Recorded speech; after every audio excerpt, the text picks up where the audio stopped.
Hi again. This is an instrument whose name I always had right, but I didn't understand what its name actually meant.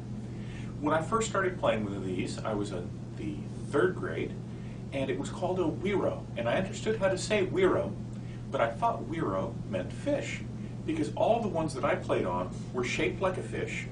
They had a tail, a head, they had a little mouth cut into it, they had little fish scales drawn on them, but it's not a fish.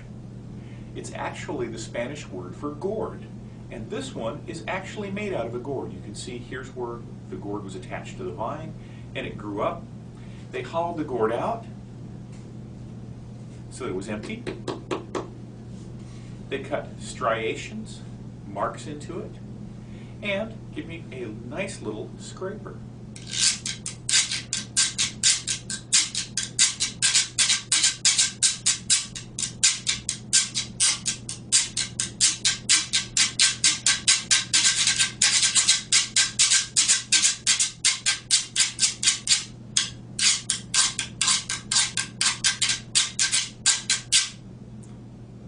Most kids have picked up 2 sticks and hit them together to make some sort of percussive sound. Every country, every place in the world, some version of sticks. This particular version, a set of very, very heavy rosewood sticks, are called Claves. They come to us from South America.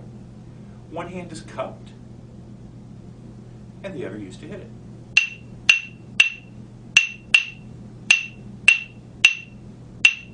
That rhythm pattern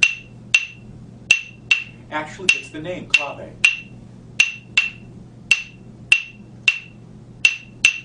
The claves are very loud, very penetrating, and can be used to keep a nice steady beat that the rest of the band can hear.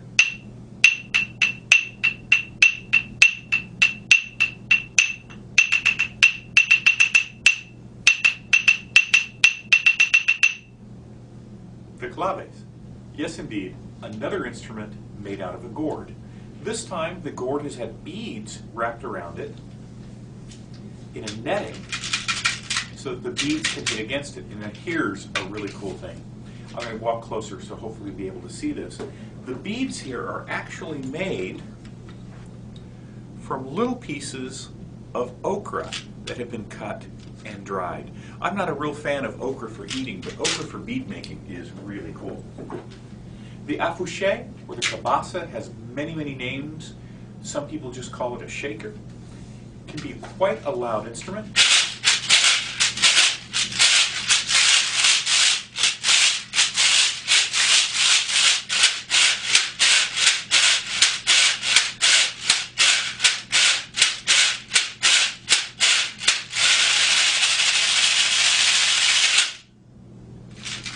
The Cabasa.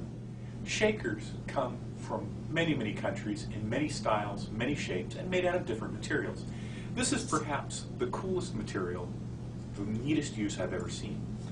These jingles are made out of the tops from soda pop bottles back in the day when soda pop had a metal top to it. They've been opened up, flattened out, punched with a nail so that they would fit onto this nice little framework. They've been left out so that they would rust, get this nice patina to them, and they have an absolutely delightful sound.